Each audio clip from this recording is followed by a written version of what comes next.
بالله من الشيطان الرجيم بسم الله الرحمن الرحيم ولما ورد ماء مدين وجد عليه أمة من الناس يسقون ووجد من دونهم امرأتين تذودان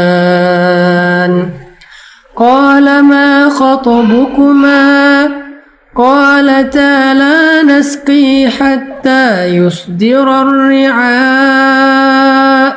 وأبونا شيخ كبير فسقى لهما ثم تولى إلى الظل فقال رب إني لما أنزلت إلي من خير فقير فسقى لهما ثم تولى إلى الظل فقال رب إني لما أنزلت إلي من خير فقير Sadaqallahul Azim. Dan ketika Musa sampai di sebuah oasis di daerah Madian,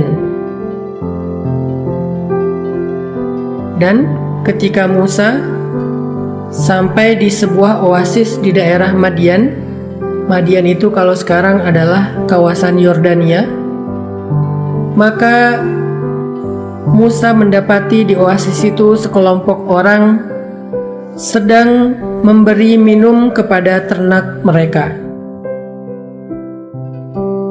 Lalu Musa melihat di belakang sekelompok orang itu ada dua perempuan yang sedang menunggu.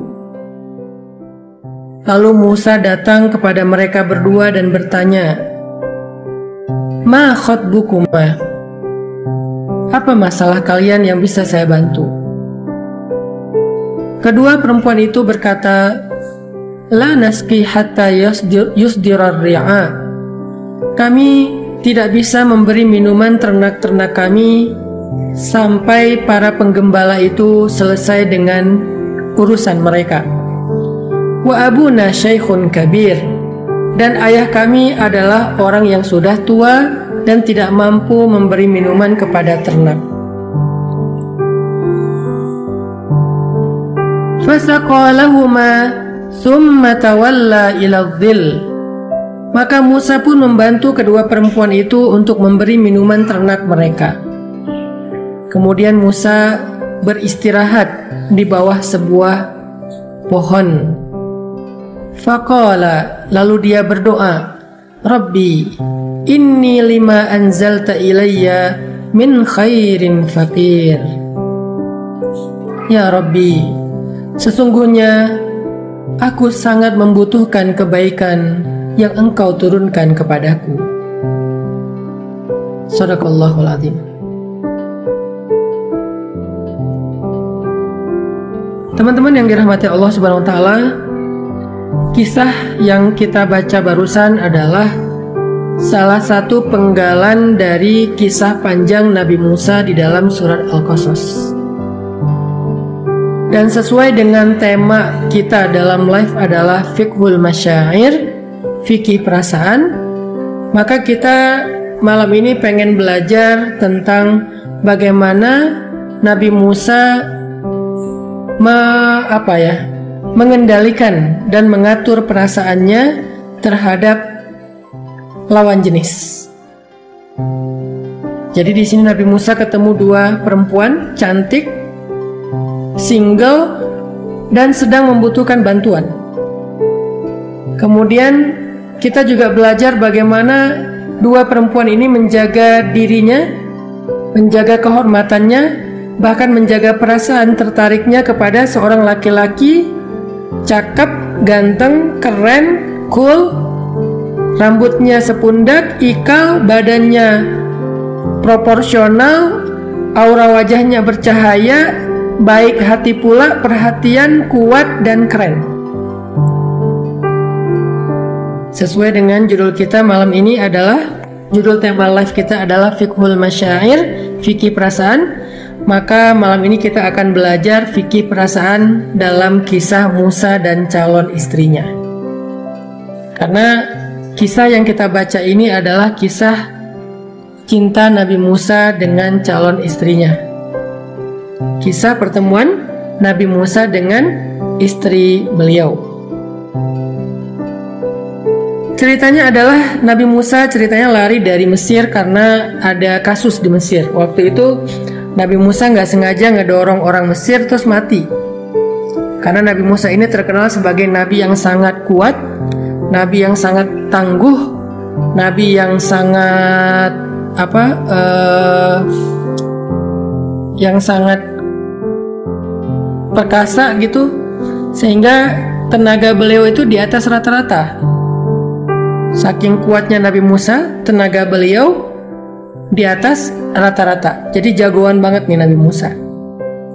Suatu ketika Nabi Musa lagi jalan di antara jalan-jalan di dalam kota Mesir, kota Memphis, ibu kotanya Mesir waktu itu. Sekarang Memphis itu udah jadi nama lain, yaitu Kairo. Lagi jalan-jalan di Kairo, tiba-tiba Nabi Musa ngelihat ada dua orang laki-laki berantem, yang satu budak, yang satu orang merdeka. Budak ini Bani Israel, yang merdeka itu orang Mesir atau Egyptian, orang Kipti. Ketika mendekat ternyata orang Kipti ini arogan. Orang Kipti ini sombong. Dia memperlakukan Bani Israel secara gak fair. Sehingga Nabi Musa mengingatkan dia, menasihati dia, tapi dia gak terima. Akhirnya dia mencoba untuk memukul Nabi Musa. Nabi Musa pun menahan diri dengan cara mendorong. Pas didorong sama Nabi Musa, mungkin gak sengaja terlalu keras, orang itu tiba-tiba jatuh dan mati. Sehingga gara-gara gak sengaja membunuh orang Kipti, Egyptian, atau orang Mesir, akhirnya Nabi Musa menjadi buron, dikejar-kejar sama militer Fir'aun di Mesir. Maka Nabi Musa pun lari keluar dari Mesir, tapi nggak tahu mau kemana. Karena sebelumnya Nabi Musa belum pernah keluar dari Mesir. Nabi Musa lari keluar dari Mesir dengan meminta petunjuk Allah Subhanahu wa Ta'ala.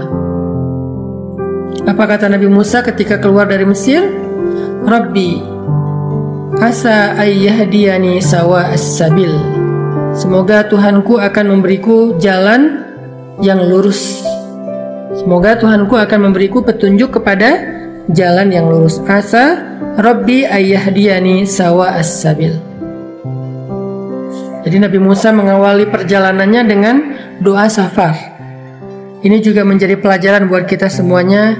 Kalau kita mau melakukan sebuah safar, sependek apapun safar kita, sekedar ke minimarket depan rumah misalnya, asal keluar rumah, apalagi kalau kita naik kendaraan, maka jangan lupa meminta petunjuk Allah. Minimal mengatakan bismillah. Minimal mengatakan bismillah. Jangan lupa meminta petunjuk Allah. Kenapa? Karena kita nggak pernah tahu ada apa di luar sana. Mungkin ada orang yang nyetirnya nggak benar. Sekarang kan banyak tuh kasus orang yang nyetir dalam keadaan mabuk, sehingga nabrak orang di jalan tanpa dia sadari, sampai meninggal dunia, sampai patah, sampai cedera, sampai orang lebih dari satu orang. Macam-macam orang karena pengaruh narkoba. Kita nggak tahu di luar sana ada apa. Walaupun kita cuma ke minimarket di luar rumah yang jaraknya mungkin cuma 100 meter. Kita nggak pernah tahu, Allah yang tahu. Makanya kalau kita keluar rumah, minimal baca bismillah. Kalau mau lebih panjang lagi, baca doa safar. Subhanalladzi sakhkhara lana hadza, bismillahi tawakkaltu 'ala Allah, dan seterusnya. Doa safar itu keren banget isinya. Yang intinya meminta perlindungan kepada Allah dan petunjuk kepada Allah.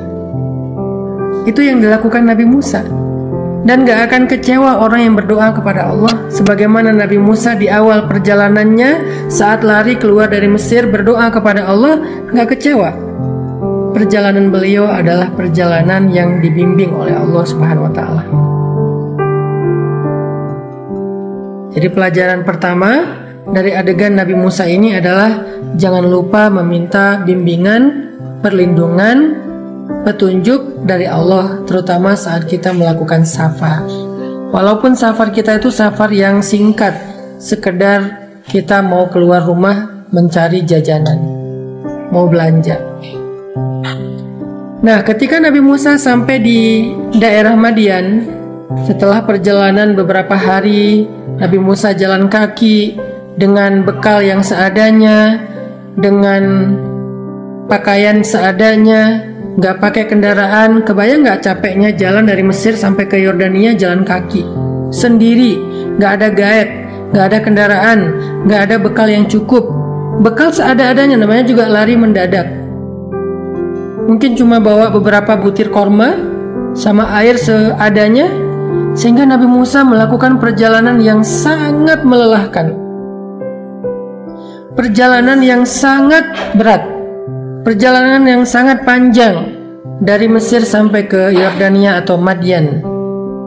Sampai di Madian, Nabi Musa melihat sebuah oasis. Oasis itu kalau di tengah padang pasir adalah harapan. Ketika orang haus, ketika orang lapar, ketika orang lelah, oasis adalah harapan.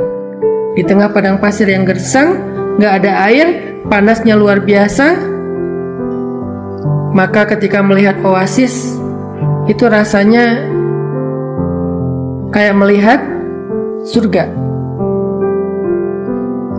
Ketika melihat oasis, rasanya kayak melihat surga. Akhirnya Nabi Musa pun datang ke oasis tersebut untuk mencari kebaikan yang ada di sana. Apakah beristirahat, apakah mendapatkan makanan, dan seterusnya. Ketika Nabi Musa sampai di oasis, Nabi Musa melihat ada sekelompok sekelompok gembala ya. Para penggembala sedang memberi minuman ternak mereka. Dulu tuh satu gembala itu bisa punya 100 ekor onta, 100 ekor domba. Mereka punya ternak yang banyak, satu orang penggembala. Dan ini ada beberapa orang penggembala yang lagi ngantri ngasih minum ternak mereka.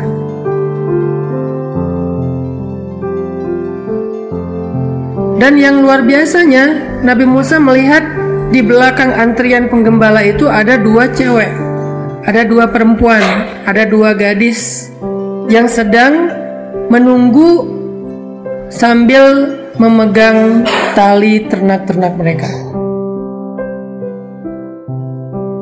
Nabi Musa tahu perempuan itu sedang membutuhkan bantuan. Nabi Musa tahu perempuan-perempuan itu sedang dalam keadaan ngantri sendiri di belakang, nggak bisa memberi minuman ternak karena harus ngantri dengan laki-laki.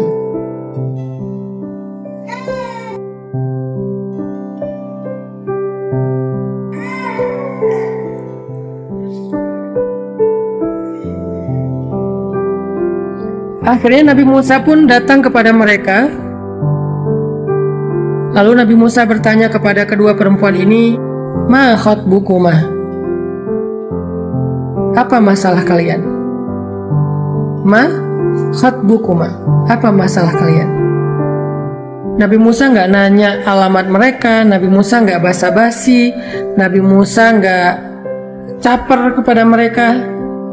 Nabi Musa langsung kepada inti pertanyaan, to the point.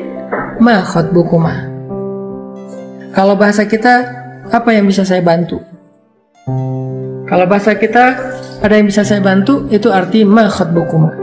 Kalau bahasa resminya, terjemahan bakunya, apa masalah kalian? Jadi kalau misalnya ketemu dengan perempuan atau dengan lawan jenis yang kita nggak kenal tapi kita tahu mereka membutuhkan bantuan, jangan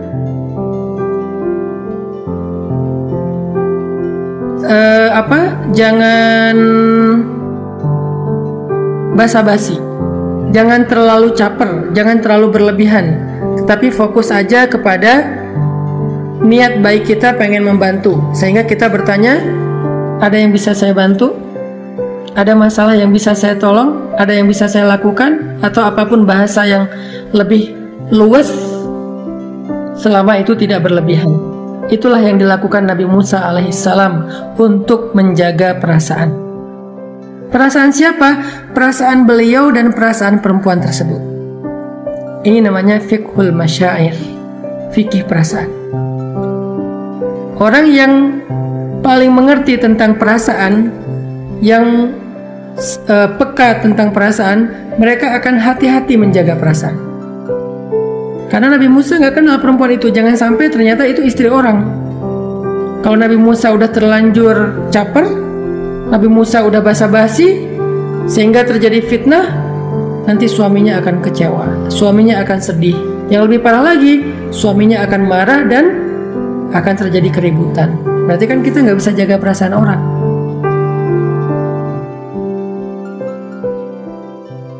Atau kalau misalnya kita caper kepada seorang gadis yang ternyata ayahnya tahu, sehingga ayahnya ngelihat anak perempuannya dekat dengan laki-laki, anak perempuannya dicandain sama laki-laki yang bukan muhrimnya, ayahnya akan sedih, ayahnya akan kecewa.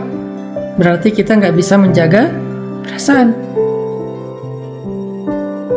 Maka di sini Nabi Musa, kita belajar dari Nabi Musa betapa Nabi Musa itu elegan banget. Betapa Nabi Musa itu seorang laki-laki yang sangat menjaga perasaan orang lain. Gak mau macam-macam sama perempuan yang beliau gak kenal. Apalagi ketika perempuan ini di luar rumah dan tidak didampingi oleh muhrim yang laki-laki. Sehingga akhirnya Nabi Musa pengen menawarkan pertolongan, tetapi tidak mau mengganggu perempuan tersebut. Maka Nabi Musa bertanya, "Ma khatbukuma? Ada yang bisa saya bantu?" Inilah laki-laki sejati. Apa perasaan teman-teman yang cowok? Kalau kita punya istri, kerja di luar rumah, di luar sana ada laki-laki yang mengganggu dia, walaupun gak ada niat mengganggu, tetapi istri kita terganggu dengan tingkahnya, dengan bahasanya, dengan terlalu perhatiannya, dengan basa-basinya yang berlebihan, dengan kedekatannya yang mungkin overacting dan seterusnya. Kita sebagai suami pasti akan sangat kecewa, marah, sedih, karena dia nggak menjaga perasaan kita. Atau apa perasaan kita sebagai seorang ayah kalau anak gadis kita digodain cowok lain? Kita juga sebagai ayah akan marah, sedih, dan kecewa. Maka Nabi Musa adalah orang yang paling pandai menjaga perasaan. Menjaga perasaan saudara laki-lakinya perempuan ini kalau dia punya saudara laki-laki. Menjaga perasaan ayahnya perempuan ini kalau dia masih punya ayah. Menjaga perasaan suaminya perempuan ini kalau dia punya suami. Sehingga Nabi Musa ketika melihat dua perempuan ini dalam keadaan membutuhkan pertolongan, Nabi Musa fokus dengan ingin menolong. Ma khatbukuma? Ada yang bisa saya bantu? Ada masalah? Itu yang ditanya oleh Nabi Musa alaihissalam. Ini menunjukkan Nabi Musa adalah laki-laki yang sejati, laki-laki ideal. Lalu perempuan ini menjawab pun dengan perasaan malu-malu. Perempuan ini menjaga kehormatannya, dan salah satu penjaga bagi seorang perempuan itu adalah rasa malunya. Fa'il lam tastahi fa'mal ma syi'ta, kata Nabi. Kalau kamu gak punya malu, kamu akan melakukan apa yang kamu mau. Karena gak punya malu. Gak ada lagi penjaga, gak ada lagi yang menghalangi, gak ada lagi rem, udah langsung los saja. Sehingga seorang perempuan, walaupun sama dengan laki-laki juga harus punya rasa malu, tapi perempuan harusnya lebih besar rasa malunya, karena rasa malu itulah yang menjaga dia. Karena rasa malulah dia akhirnya menutup aurat. Karena rasa malulah akhirnya dia membatasi pergaulan. Karena rasa malulah akhirnya dia tidak berlebihan dalam sikap. Karena rasa malulah akhirnya dia bicaranya normal, nggak dibuat-buat. Dia punya rasa malu yang besar. Dan semua perempuan solehah yang kita baca sejarahnya di dalam Al-Quran atau Sunnah, semua mereka punya rasa malu yang besar. Maryam, Sayyidah Maryam radhiyallahu anha, rasa malunya besar banget. Sayyidah Aisyah radhiyallahu anha, rasa malunya luar biasa. Sayyidah Fatimah radhiyallahu anha, rasa malunya dahsyat. Semua perempuan-perempuan hebat, perempuan-perempuan terhormat, perempuan-perempuan ahli surga yang kita baca dalam sejarah Islam, semuanya memiliki mahkota yang sama, yaitu mahkota rasa malu. Jadi rasa malu itu crown, mahkotanya cewek. Semakin besar rasa malunya, semakin besar mahkotanya, sehingga dia menjadi seorang ratu atau putri yang terhormat.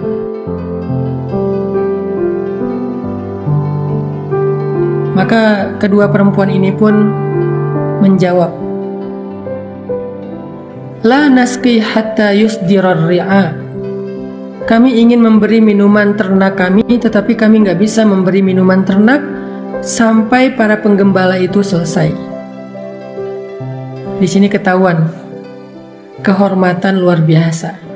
Mereka lebih rela memilih ngantri lama daripada berdesak-desakan dengan laki-laki lain. Coba baca psikologis sejarah. Jangan hanya membaca teks sejarah, tetapi bacalah psikologis sejarah. Ustadz, maksudnya rasa malu itu dalam segi apa? Dalam menjaga kehormatan dan menghindari dosa. Itu rasa malu.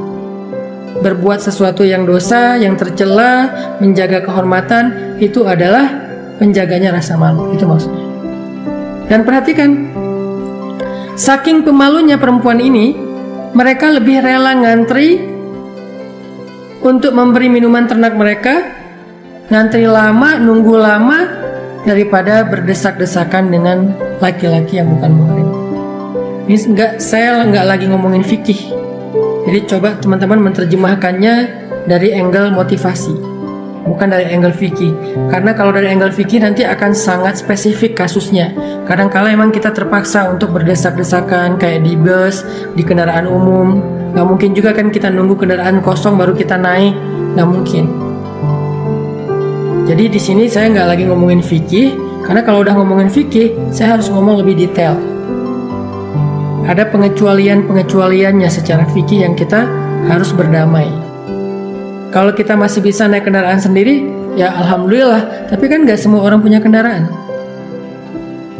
Dan kadang-kadang naik kendaraan sendiri itu lebih sulit daripada naik kendaraan umum. Kalau di beberapa negara, misalnya kayak di luar negeri itu fasilitas umumnya udah bagus, fasilitas publiknya udah bagus. Jadi kalau kita di luar negeri malah lebih senang naik MRT misalnya kalau di Singapura daripada kita naik mobil pribadi yang harga parkirnya lebih mahal.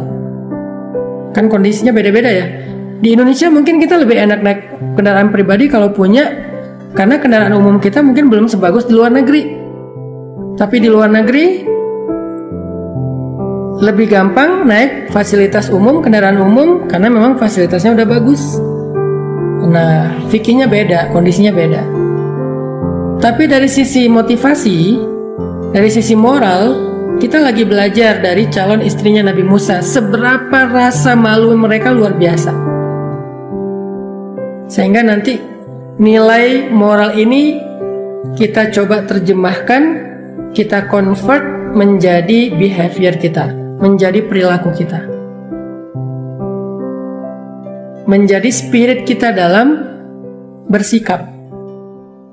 Walaupun secara fikih ada hal yang masih boleh, ada hal yang nggak boleh, tetapi kita nggak ngomongin boleh dan tidaknya, kita ngomongin sifat pemalunya. Secara motivasi, spirit, behavior, perilaku. Pemalu banget istri Nabi Musa ini, calon istri Nabi Musa ini. Saking pemalunya, dia lebih mending memilih untuk ngantri lama sampai para penggembala beres memberi minuman ternak-ternak mereka. La nasqi hatta yusdirar ri'a. Nabi Musa langsung ngerti, nih cewek terhormat, nih cewek elegan banget, nih cewek soleha banget, nih cewek baik. Nabi Musa paham dari sikap mereka. Mereka juga paham, nih cowok baik nih, menawarkan bantuan gak basa-basi, gak caper. Padahal aslinya udah keren, aslinya ganteng. Kalau mau basa-basi sedikit, caper sedikit, cewek bakal kelepek-kelepek. Nabi Musa, tapi dia gak mau membuat fitnah. Jadi cowok cewek ini dua-duanya keren, sama-sama menjaga. Dan kita nanti akan tahu, ternyata dengan saling menjaga itu Allah memberikan mereka jalan untuk jadi jodoh. Ketika di luar sana banyak orang yang mengklaim bahwa gimana mau nikah kalau belum dekat. Beli mobil aja ada test drive, masa cari jodoh nggak ada test drive? Siapa bilang?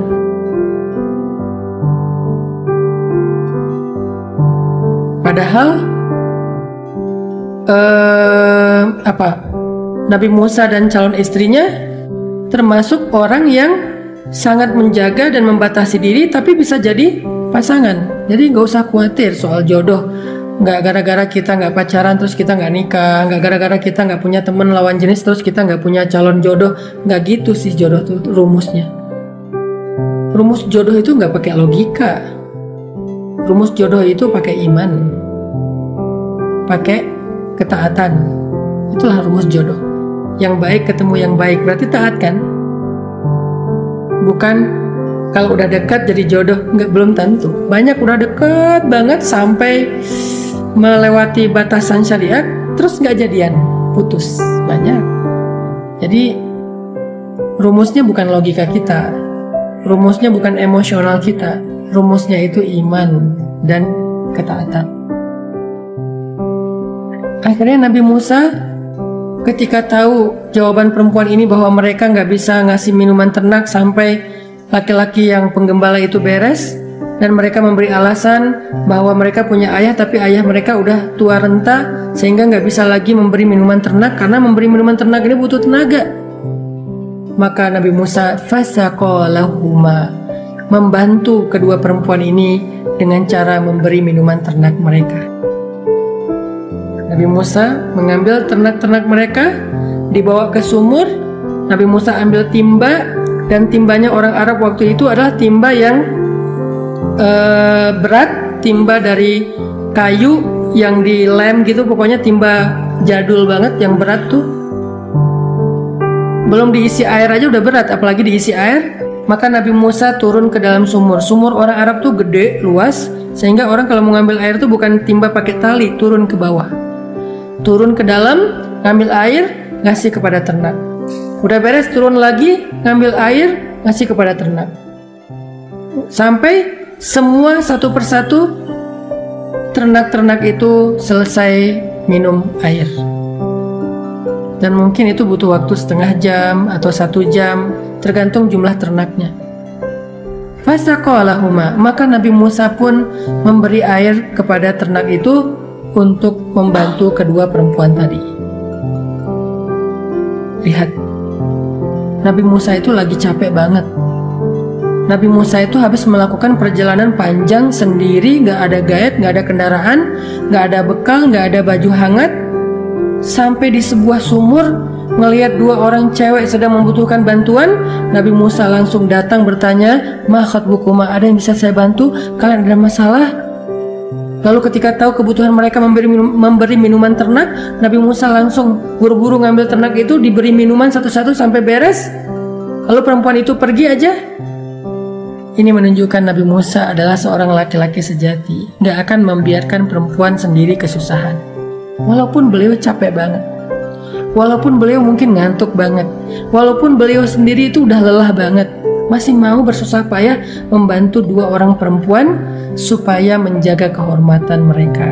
Jangan ngantri lama-lama, jangan di sini lama-lama banyak cowok. Ya udah saya bantu aja sini, biar kalian cepat beres dan bisa kembali ke rumah kalian. Ini nih karakter basicnya seorang cowok keren itu adalah melindungi. Itu cowok keren banget. Jadi di sini juga teman-teman bisa belajar ya, terutama yang akhwat. tipe cowok kayak gimana yang ideal untuk jadi suami kalian? Salah satunya kayak Nabi Musa tuh, melindungi. Dia nggak akan rela membiarkan perempuan itu susah. Kalau dia masih sanggup, walaupun dia udah lelah banget, dia akan lakukan. Kebayang nggak kalau cowok kayak gini jadi suami? Ngelihat istrinya rempong di dapur, ngelihat istrinya seharian capek ngurus anak, kebayang nggak? Tega nggak nih laki-laki ngelihat istrinya capek? Nggak akan tega. Tega nggak nih laki-laki ngelihat istrinya rempong? Nggak akan tega. Kenapa? Karena dia adalah cowok sejati. Dan buat cowok, belajarlah menjadi seperti Nabi Musa, yang gak akan tega ngebiarin cewek susah, yang gak akan tega membiarkan cewek dalam keadaan terbuka. Maksud terbuka di sini dia sendiri di tempat keramaian, terus dia harus susah payah ngurus ternaknya sehingga nanti dia bercampur dengan cowok-cowok. Nggak. Dia melindungi. Sifat mengayomi, melindungi, menjaga, itu tuh sifat Nabi Musa, cowok sejati banget, gentleman banget.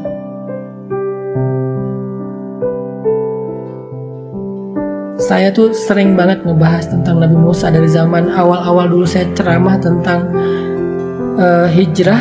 Saya selalu mengangkat kisah Nabi Musa karena memang salah satu kisah terpanjang di Al-Quran itu kisah Nabi Musa. Dan yang keren banget tuh kisah Nabi Musa.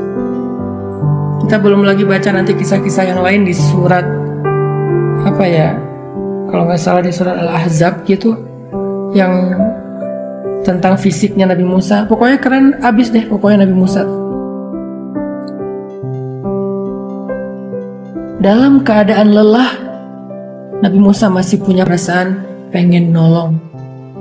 Nabi Musa masih punya perasaan gak tega.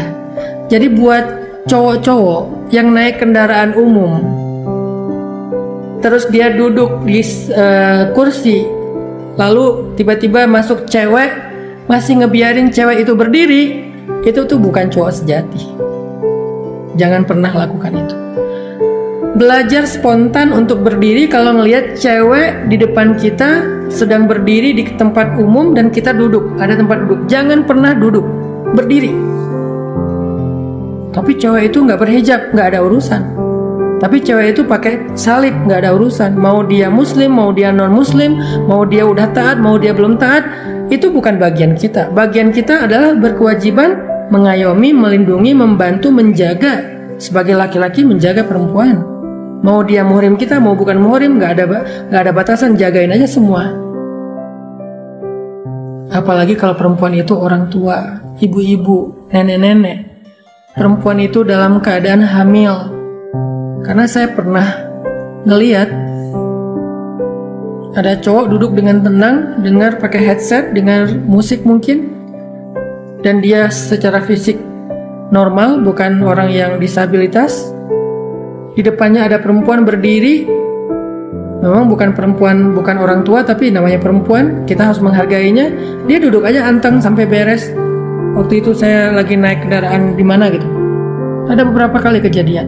Itu nggak boleh. Gimana kalau cowoknya udah tua, Ustadz? Kan nggak tega juga, Ustadz. Ya, kita bisa ngukur lah. Kalau udah kakek-kakek ya jangan dong. Kalau kakek-kakek kan statusnya syekhun kabir seperti di ayat tadi, ya sama dengan perempuan, sama-sama harus kita hargai. Tapi kalau masih bapak-bapak, masih kuat, normal pula, harusnya dia berdiri. Apalagi kalau perempuan itu perempuan khusus, yaitu perempuan yang sedang hamil, atau perempuan yang orang tua, dan seterusnya. Kalau di Mesir, pengalaman saya dulu waktu kuliah tuh, kalau misalnya kita naik damri ya, naik bis umum mau ke kampus, kita karena kan berangkatnya pagi-pagi tuh, kita naik duluan. Soalnya rumah kita tuh paling ujung, halte terakhir lah. Jadi pas kita berangkat pasti kita dapat tempat duduk biasanya. Pulang juga pasti dapat tempat duduk karena tinggal dikit orangnya. Masuk nih ke bis, duduk. Tapi kan pas halte-halte berikutnya orang bertambah. Nah, biasanya ada budaya di Mesir, nggak tahu sekarang ya, dulu waktu saya masih kuliah, kalau yang masuk ke bis itu ibu-ibu, bukan perempuan muda, ibu-ibu khususnya, itu sebis akan berdiri. Keren ya? Itu sebis akan berdiri mempersilahkan ibu-ibu ini mau duduk, milih tempat duduk yang mana nih. Walaupun biasanya dipilih yang paling depan. Sebis itu akan berdiri, silakan bu, silakan. Semuanya mempersilahkan, dan ibu ini kayak ratu gitu, bebas memilih tempat duduk yang mana, mau di pojok sana, mau di sini, mau di situ, bebas. Perempuan dihargai. Bahkan di pasar nih serba-serbi lah kehidupan di Mesir di tempat ayat-ayat cinta ya. Karena saya di sana 6 tahun dan cukup senang banget tinggal di Mesir tuh. Itu tuh di pasar, kalau ibu-ibu belanja ya, pedagangnya cowok, pembelinya cewek, ibu-ibu, wah itu mah kita bakal kasihan sama pedagangnya. Kalau di Indonesia kita kasihan kepada pembelinya, kalau di Mesir kasihan kepada penjualnya. Kenapa? Bebas banget tuh ibu-ibu, milih sayur, udah dimasukin ke dalam kantong, nggak jadi, ganti lagi. Nawarnya, aduh, udah kayak mau minta gratis loh, luar biasa. Dan penjual nggak boleh marah. Kalau penjual sampai marah, apalagi sampai berantem sama ibu-ibu, itu dia bakal dibully sepasar. Kalau dia berantem sama ibu-ibu, rame sama ibu-ibu, atau duduk ketika ibu-ibu berdiri di bus, dia akan dibully satu bis. Dia akan dibully satu bis. Biasanya di bis itu ada etika ya, ada budaya di Mesir itu yang diprioritaskan itu ibu-ibu, bukan perempuan. Kalau perempuan muda mungkin masih tergantung orang. Tapi kalau ibu-ibu, bapak-bapak, sama ulama. Ini budaya yang saya rasain di Mesir. Kalau yang masuknya ulama, kelihatan dari pakaiannya, ini bajunya dosen Al-Azhar. Kan dosen Al-Azhar itu minimal gelarnya doktor ya. Nggak ada yang di bawah doktor, S2 tuh nggak ada. Semuanya doktor atau profesor. Kalau dosen Al-Azhar udah masuk ke bis, kok dosen Al-Azhar masuk bis? Ya, karena dosen Al-Azhar itu gajinya kecil. Udah kecil, setengahnya disedekahin. Itu kerennya dosen Al-Azhar. Gajinya sedikit, udah gitu setengahnya dikasih ke mahasiswa. Karena saya sendiri sering dapat. Sebagai mahasiswa sering didatengin dosen di awal bulan. Dosen datang ke kita terus nanya, anak-anakku, kalian udah beli buku belum? Kita diam aja. Dia langsung ngeluarin uang dari gajian dia bulanan, setengah dia kasih buat mahasiswa untuk beli buku. Ngasih beli buku, beli beli kebutuhan sehari-hari, itu tuh. Nah, pas dosen ini masuk ke bis, biasanya itu tuh kita semuanya nggak akan tega duduk sementara dosen masih berdiri, nggak akan tega. Semua kita serentak sebis itu bangun menghormati ulama. Jadi kalau yang masuknya ibu-ibu, yang masuknya itu kakek-kakek, yang masuknya itu ulama, sebis berdiri untuk ngasih tempat duduk kepada 3 orang ini. Sehingga dosen kita biasanya suka memilih yang paling dekat dengan beliau biar nggak repot duduk, lalu beliau pas sudah duduk membuka mushaf Al-Quran, baca Quran sepanjang bis jalan, sepanjang jalan baca Quran. Dan tahukah kita, dosen Al-Azhar itu nggak ada yang nggak hafiz, semuanya hafiz. Karena pendidikan di Mesir, kalau pendidikannya agama kayak madrasah, ibtidaiyah, sanawiyah, aliyah, jadi kelas 3 SMA di Mesir itu udah harus hafiz. Nggak akan dapat ijazah SMA kalau dia nggak hafiz. Jadi kalau kelas 3 SMA aja udah hafiz, apalagi S3, doktor, udah pasti semua dosen Al-Azhar itu, adalah hafiz. Terus ngapain buka mushaf? Beliau pengen mencontohkan kepada mahasiswa-mahasiswanya yang sedang dalam bis, kalau lagi nganggur, kalau lagi nggak ngapa-ngapain, mending baca Quran. Akhirnya pas kita ngelihat dosen kita baca Quran, kita kan jadi nggak enak hati ya. Ya udah deh, semuanya pada baca Quran. Semuanya pada buka mushaf. Ada yang cuma buka doang, di dalamnya handphone. Itulah kelakuan mahasiswa. Mushafnya dibuka tapi dalamnya handphone liatin. Karena dosennya nggak marah, nggak nyuruh, cuma nyontohin doang. Ini menunjukkan betapa luar biasanya keadaan itu. Jadi artinya Nabi Musa balik lagi ke cerita tadi, menghargai perempuan ini dengan cara membantu mereka. Fasaqalahuma ayat 24. Udah. Ketika kedua perempuan ini udah pulang ke rumahnya, Nabi Musa balik ke tempat beliau istirahat. Tawalla ila dhil, beliau kembali dan duduk di bawah pohon yang rindang. Istirahat di bawah pohon dalam keadaan capek banget, dalam keadaan lapar banget, dalam keadaan lapar, dalam keadaan capek, dalam keadaan ngantuk, dalam keadaan haus. Nabi Musa kemudian duduk di bawah pohon itu sambil berdoa kepada Allah. Robbi. Kalimat panggilan Robbi itu romantis banget loh, antara hamba dengan Rob. Jadi bukan ya Allah, itu bagus, tapi ada yang lebih romantis, Robbi. Kata Nabi Musa, Robbi, inni lima anzalta ilayya min khairin fakir. Wahai Robku, aku sangat membutuhkan kebaikan yang Engkau turunkan untukku. Coba lihat etika Nabi Musa berdoa, elegannya bahasa Nabi Musa ketika berdoa.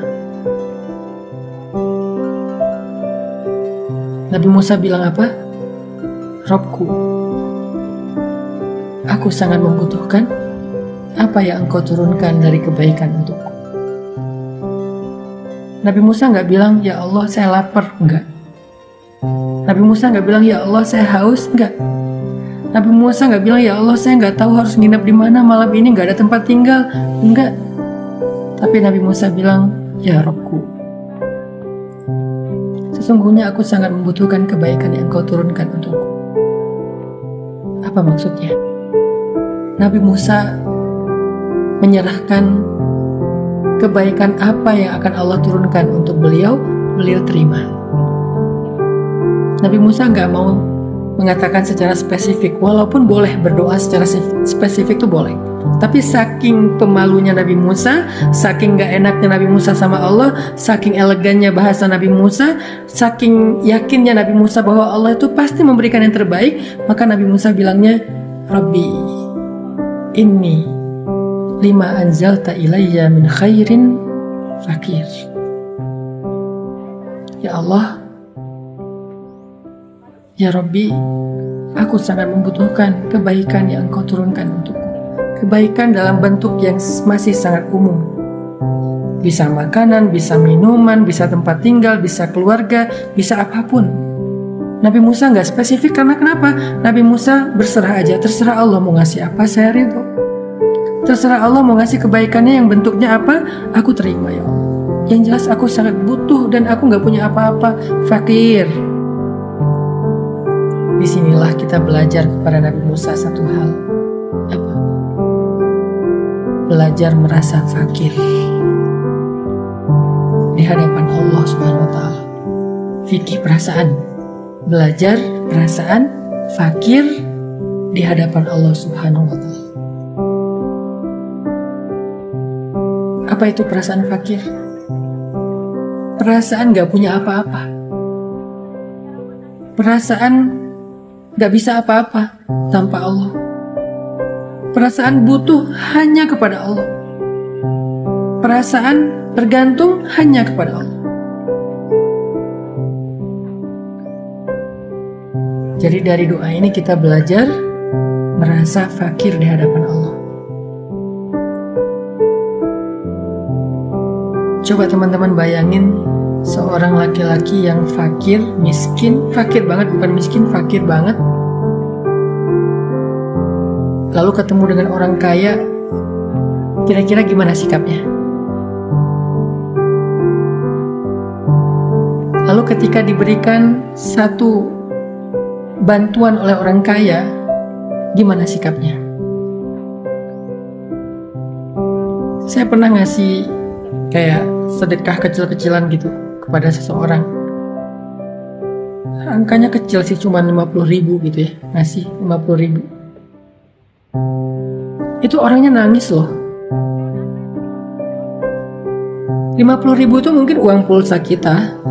50.000 itu buat sebagian orang mungkin cuman pagi juga udah kurang 50.000. Dia biasanya kebutuhan dia sehari-hari itu 100.000, 200.000. Ada yang sehari habis 1 juta, ada yang sehari bisa habis sekian juta. Jadi 50.000 itu receh banget buat dia. Ada yang bahkan cuma dikasih 10.000 ojek online. Ketika dia datang membawa barang yang kita pesan, kita lebihkan dia 5.000 aja. Gimana sikapnya? Dia akan bilang, makasih ya Pak. Ada yang sampai matanya berkaca-kaca dikasih 10.000. Ada yang sampai berdoa panjang, semoga Allah memberikan Bapak rezeki yang berlipat ganda, cuma dikasih 20.000. Ada yang sampai nangis beneran, cuma dikasih 30.000, 40.000, 50.000. Itu kan ekspresi orang yang fakir. Ketika mendapatkan apapun dia nggak pernah protes, kok cuma segini? Enggak. Kenapa? Karena dia merasa fakir. Dikasih 2.000 juga buat dia sesuatu banget. Dikasih 10.000 sesuatu banget. Kadang saya pernah kayak ngasih apa waktu itu ya? Oh, ada bapak-bapak di depan rumah istirahat duduk. Dia jualan, kalau nggak salah jualan tangga. Ada kan orang yang jualan tangga tuh jalan kaki sampai bawa 3 tangga dari bambu tuh yang panjang, yang gede, yang berat. 3 tangga digotong sendiri keliling jalan kaki. Karena udah capek dia duduk di depan rumah. Waktu itu saya lagi bersihin mobil, buka gerbang ngelihat ada bapak-bapak duduk. Saya nanya, Pak, mau minum gitu? Dia senyum aja. Saya kasih minuman. Terus kita ngobrol-ngobrol, tanya rumahnya ternyata jauh dan dia kayaknya malu-malu menjawab kalau dia belum makan. Saya bungkusin maksud saya kasih. Saya ajak masuk ke dalam, istilah dia nggak mau, dia mau di depan aja sebentar doang katanya. Saya kasih sebungkus makanan, air ditaruh dalam botol, sama sedikit uang jajan buat anak-anaknya. Itu tuh nangis doa panjang banget. Kenapa kok bisa ekspresinya begitu menghargai padahal yang kita kasih kecil? Karena dia ngerasa fakir, dia butuh banget. Dia nggak protes, kok cuma sebungkus sih, kok nggak sekarung beras.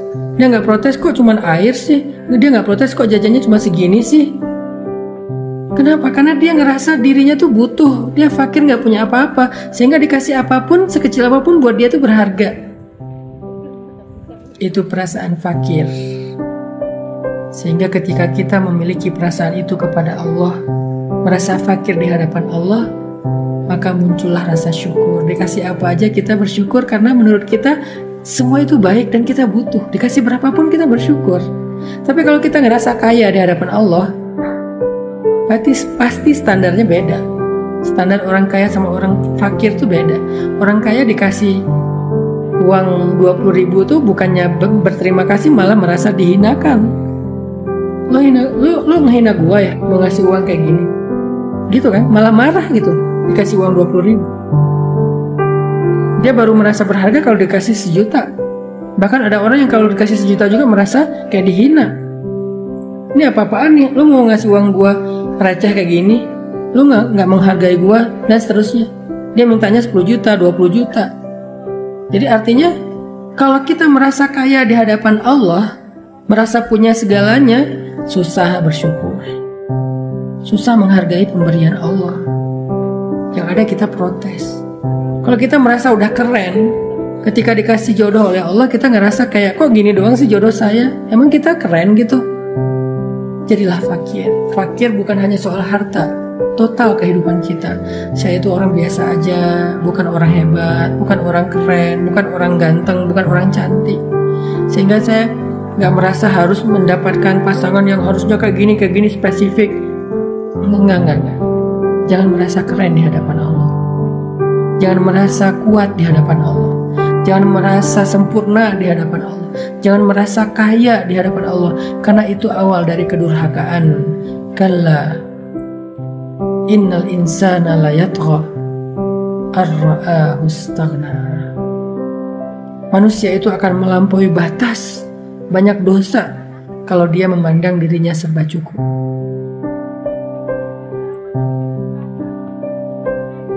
Sehingga yang diajarkan Nabi Musa kepada kita di ayat ini, fakir, belajar merasa fakir di hadapan Allah.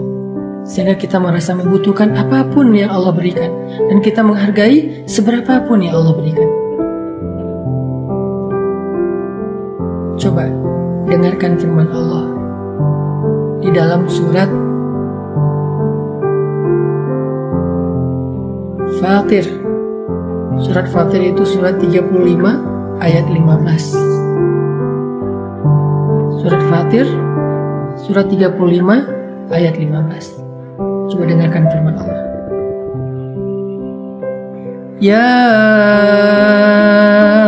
ayyuhan nas,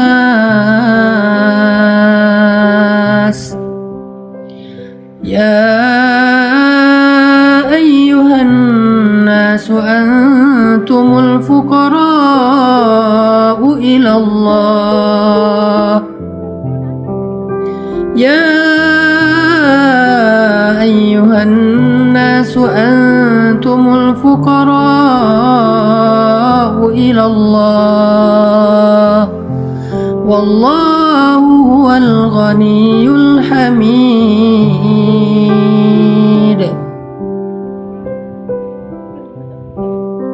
Wahai manusia, kata Allah,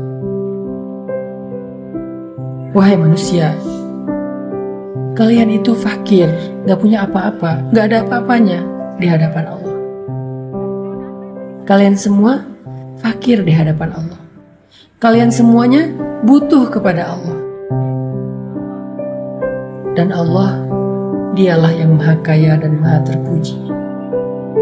Allah gak butuh kepada kalian. Kalian butuh kepada Allah. Di sini kita belajar, teman-teman, di ayat ini, belajar merasa fakir di hadapan Allah. Sebagaimana Nabi Musa mengatakan, Rabbi, inni bima anzalta ilayya min khairin fakir. Ya Allah, saya sangat butuh. Saya gak punya apa-apa. Saya terima apapun pemberianmu dari kebaikan-kebaikan di sisimu, ya Allah. Ini bahasa yang sangat indah dalam doa seorang hamba yang sedang dalam keadaan sangat susah. Bahasanya santun banget. Kalau ngomong ke Allah itu harus santun. Ngomong ke Allah itu harus pakai etika. Karena kita ngomong ke manusia aja kadang-kadang menjaga bahasa santun. Masa ke Allah asal-asalan? Yang santun. Cari bahasa paling baik. Yang bahkan dengan manusia aja kita jarang pakai bahasa itu. Sehingga Nabi Musa mengatakan, Rabbi, inni bima anzalta ilayya min khairin fakir. Setelah Nabi Musa berdoa kayak gitu, coba perhatikan lagi surat Al-Qasas ayat 25 sekarang. فَجَاءَتْهُ إِحْدَاهُمَا تَمْشِي عَلَى اسْتِحْيَاءٍ. Maka tiba-tiba datanglah salah satu dari dua perempuan tadi. Nabi Musa lagi bersandar di pohon, lapar banget, capek banget, haus banget. Baru berdoa kepada Allah, Rabbi, inni bima anzalta ilayya min khairin fakir. Langsung Allah ijabah. Langsung Allah perkenankan doa Nabi Musa dengan mengutus satu dari dua perempuan tadi berjalan ke arah Nabi Musa. Perhatikan kalimatnya, tamshi ala istihya, berjalan malu-malu. Berjalan malu-malu. Ada dua pelajaran minimal di sini. Pertama, seperti yang saya sampaikan tadi, sifat perempuan yang paling soleha itu adalah sifat pemalu. Pemalu banget. Sehingga ketika dia bertemu dengan lawan jenis yang bukan muhrimnya, dia berjalan malu-malu. Gimana jalan malu-malu? Maju, mundur. Maju lagi, aduh gimana ya, mundur lagi. Aduh gimana ngomongnya ya, malu-malu. luar biasa nih perempuan, keren banget. Dari cerita ini aja kita udah tahu betapa perempuan ini cantik, pintar, soleha, baik, keren pokoknya. Namanya calon istri Nabi, pasti keren. Cantiknya luar biasa pasti. Pintarnya juga luar biasa pasti. Akhlaknya pemalu. Tamshi ala istihya, jalan malu-malu. Pelan-pelan Nabi Musa lagi duduk bersandar istirahat. Perempuan itu mau mendekat tapi kayak malu gitu. Mau ngomong tapi harus disampaikan. Cuman gimana nyampeinnya, malu. Makin pemalu, makin cantik.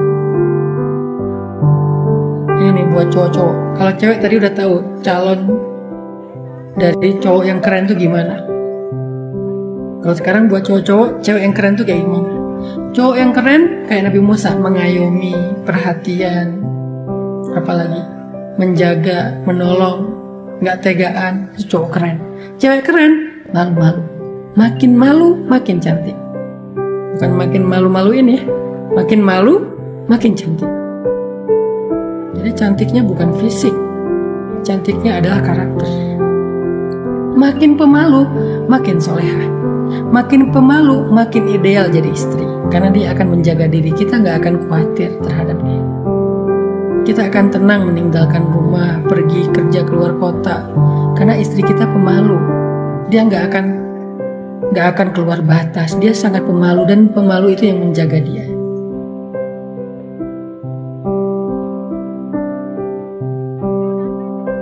Apalagi Ustaz, berarti perempuan gak boleh joget atau ikut suasana ya kalau ada musik yang di acara pensi atau acara-acara gitu karena ada sikap pemalu. Pasti kalau ada perempuan apalagi masih udah berhijab tapi masih dance di tempat umum atau dance-nya sendiri tapi diposting, berarti dia harus belajar dari istri Nabi Musa, belajar dari Sayyidah Maryam, belajar dari Sayyidah Aisyah, belajar dari istrinya Nabi Musa, pemalu. Terus dia walaupun malu-malu akhirnya dia maksain diri untuk bicara. Dia bilang, qalat inna abi yad'uka liyajziyaka ajra ma saqaita lana. Saya mencoba untuk menirukan intonasi ngomong bahasanya karena saya pengen mengimajinasikan sejarah. Dia bilang, inna abi yad'uka liyajziyaka ajra ma saqaita lana. Datar, bahasanya datar, nggak caper, nggak dilembut-lembutkan suaranya, nggak lirak-lirik, nggak senyum-senyum sendiri, nggak pakai emoticon, nggak pakai little love segala macam karena belum halal. Bahasanya santai aja, datar, tapi informasinya sampai. Gimana datarnya? Inna abi yad'uka liyajziyaka ajra ma saqaita lana. Ayah saya mengundang engkau ke rumah untuk untuk mengucapkan terima kasih karena kamu udah membantu kami. Gitu doang bahasanya.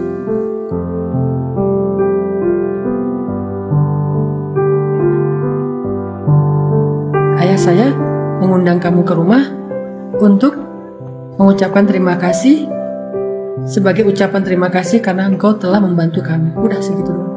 Gak nanya, maaf namanya siapa ya? Oh Musa, oh ya ayah gue ngundang lo loh ke rumah. Yuk ke rumah yuk, kita ada kayak party gitu apa? Nggak sama sekali. Benar-benar menjaga. Ayah saya mengundang kamu ke rumah sebagai ucapan terima kasih karena kamu udah bantu kami memberi minuman ternak. Udah segitu doang. Gak ada emoticon senyum-senyum, gak ada jungkir balik, gak ada love, gak ada big hug, gak ada little love, gak ada. Biasa aja.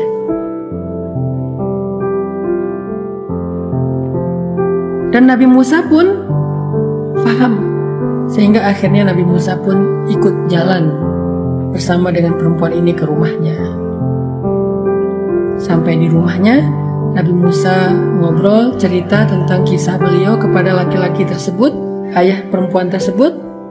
Lalu ketika ayah perempuan ini ke belakang bertemu dengan putri-putrinya, salah satu dari perempuan ini kemudian ngomong, qalat ihdahuma ya abati wahai ayahku tersayang, wahai ayah, istajir, pekerjakanlah laki-laki itu di rumah kita. Pekerjakanlah laki-laki itu untuk membantu ayah.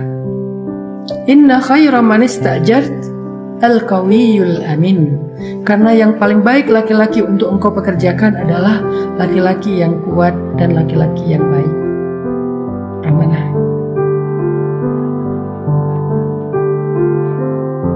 Laki-laki yang baik untuk engkau pekerjakan adalah laki-laki yang kuat dan laki-laki yang amanah. Kata siapa ini? Kata salah satu dari perempuan tadi. Ngomong kepada ayahnya, ya abati, istajir, pekerjakan dia untuk ayah. Fa inna khaira man istajarta al-qawiyul amin. Orang yang paling baik engkau pekerjakan adalah orang yang kuat dan amanah atau baik hati. Perhatikan dulu bahasa perempuan ini. Dia minta apa? Minta nikah? Enggak. Minta dinikahkan? Enggak. Minta apa? Minta supaya ayahnya mempekerjakan laki-laki tersebut karena menurut anaknya, ayahnya, menurut perempuan ini, laki-laki itu laki-laki yang baik dan laki-laki yang kuat.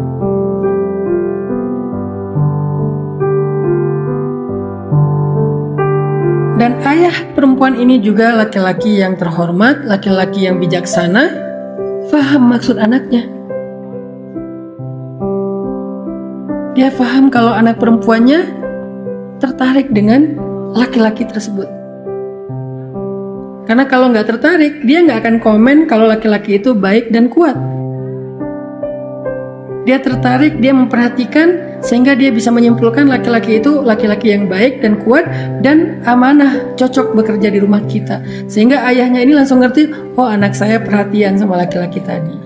Oh anak saya kayaknya punya perasaan kepada laki-laki tadi. Cuman karena dia pemalu dan menjaga kehormatan, dia ngomongnya bahasanya bahasa sindiran, elegan, kiasan. Sehingga ayahnya bilang apa kepada Nabi Musa? Di ayat 27. Inni uridu an unkihaka ihda ibnatayya hatain. Aku ingin menikahkan kamu dengan salah satu dari putriku. Aku ingin menikahkan kamu dengan salah satu dari putriku. Bukan aku ingin mempekerjakan kamu. Ini menunjukkan bahwa ayahnya faham, sehingga akhirnya ayahnya langsung meminta Musa untuk melamar putrinya. Dan Nabi Musa juga mengenal putri itu sekilas. Tadi ngelihat di tempat oasis, ngelihat bagaimana perempuan ini akhlaknya mulia, menjaga kehormatan, rela ngantri daripada harus bercampur dengan laki-laki, dan perempuan ini juga jalannya malu-malu, sehingga Nabi Musa langsung paham bahwa perempuan ini orang baik, ayahnya juga solih, keturunan dari orang solih. Akhirnya Nabi Musa pun menerima tawaran itu dan melamar perempuan tersebut. Menikahlah Nabi Musa di Madian atau Yordania. Udah ngerti ya maksudnya? Bagaimana lika-liku cerita Nabi Musa sampai bertemu dengan jodoh? Nabi Musa tidak menikah dengan orang Bani Israel di Mesir, tetapi asbab Nabi Musa ada masalah di Mesir, lalu beliau terusir, lari sampai di Madian, malah beliau menemukan jodoh yang solehah di Madian. Itulah lika-liku perjodohan. Itulah takdir. Bisa jadi apa yang kamu benci adalah baik bagi kamu, dan apa yang kamu sukai adalah buruk bagi kamu. Allah lebih tahu dan kamu gak tahu. Lagi-lagi ayatnya itu. Dan kita juga belajar dari sini, dari Nabi Musa dan calon istri beliau, bagaimana menjaga perasaan, fikih, masyair. Jangan diberikan dulu perasaan itu kepada lawan jenis kalau belum halal. Jangan disampaikan dulu, jangan bilang I love you dulu. Jangan bilang aku sayang sama kamu, jangan. Jaga dulu sampai waktunya tiba. Jaga perasaan. Dengan cara-cara yang elegan, dengan cara-cara yang terhormat. Gak usah khawatir, gak akan kemana kalau udah jodoh. Gak usah khawatir kalau kita terlalu elegan, terlalu menjaga kehormatan dan segala macam, nanti dia keduluan sama yang lain. Enggak. Karena yang baik itu ketemu dengan yang baik, itulah jodoh. Jodoh itu bukan kita dengan siapa, bukan. Jodoh itu yang baik ketemu dengan yang baik, itu jodoh. Yang nggak baik ketemu yang nggak baik, itu jodoh. Soal siapa orangnya, Allah lebih tahu. Jodoh itu at-tayyibin lit-tayyibat atau at-tayyibat lit-tayyibin. Jodoh itu orang yang rajin sholat ketemu rajin sholat, yang cinta Al-Quran ketemu pecinta Al-Quran, yang suka membantu orang lain ketemu dengan yang suka membantu orang lain, yang pemalu ketemu dengan pemalu, yang keren ketemu dengan yang keren. Itu jodoh. Keren di sini artinya akhlaknya. Jadi nggak usah khawatir kalau kita menjaga kehormatan, kita elegan, kita pemalu, kita menjaga diri, pasti jodoh kita juga kurang lebih kayak gitu. Kalau ada orang yang kita harapkan ternyata nggak jadi sama kita, berarti emang dia bukan jodoh kita dan dia nggak sama dengan kita dalam hal tadi. Mungkin kebaikannya, mungkin kesolehannya nggak sama. Jadi bukan emang nggak pasangannya. Pasangan itu kan ada kemiripan ya, sehingga bisa saling mengutuhkan, sehingga klop gitu. Kalau nggak klop namanya bukan pasangannya. Puzzle itu kalau nggak bisa disusun itu namanya bukan bagian dari puzzle, itu pasti puzzle yang berbeda. Jadi teman-teman yang dirahmati Allah, di sini kita belajar banyak kebaikan dari kisah Nabi Musa alaihissalam. Nanti baca lagi deh di rumah surat Al-Qasas. Saya berharap setiap kali kita membedah ayat, ini kan kayak kajian tafsir, tapi saya permudah sebisa saya bahasanya, angle-angle-nya, kisah-kisahnya, supaya teman-teman mudah, nyaman, tapi tetap dalam. Nanti di rumah teman-teman baca lagi surat 28 Al-Qasas ayat 22 sampai ayat 28. Ayat 22 sampai ayat 28. Yang tadi saya udah terjemahkan, udah jelaskan maksud-maksud per ayat. Coba direnungkan lagi karena lewat perenungan kadang-kadang teman-teman bakal Allah kasih ilmu yang gak didapatkan lewat majelis. Majelis ini adalah bahan. Renungan itu, tafakur, tadabbur itu adalah racikan. Jadi bahannya saya sediakan di majelis untuk jadi bahan renungan teman-teman. Nanti di dalam tadabbur teman-teman sendiri pas lagi dibaca, terutama kalau bisa dibaca di dalam sholat tahajud, baca tuh ayat yang udah kita bahas, lalu tafakur, tadabbur, renungkan. Disitulah nanti Allah akan memberikan kepada teman-teman ilmu yang gak akan didapatkan di dalam majelis. Di dalam majelis ada ilmu, di dalam tadabbur ada ilmu yang berbeda. Masing-masing punya keistimewaan sendiri-sendiri.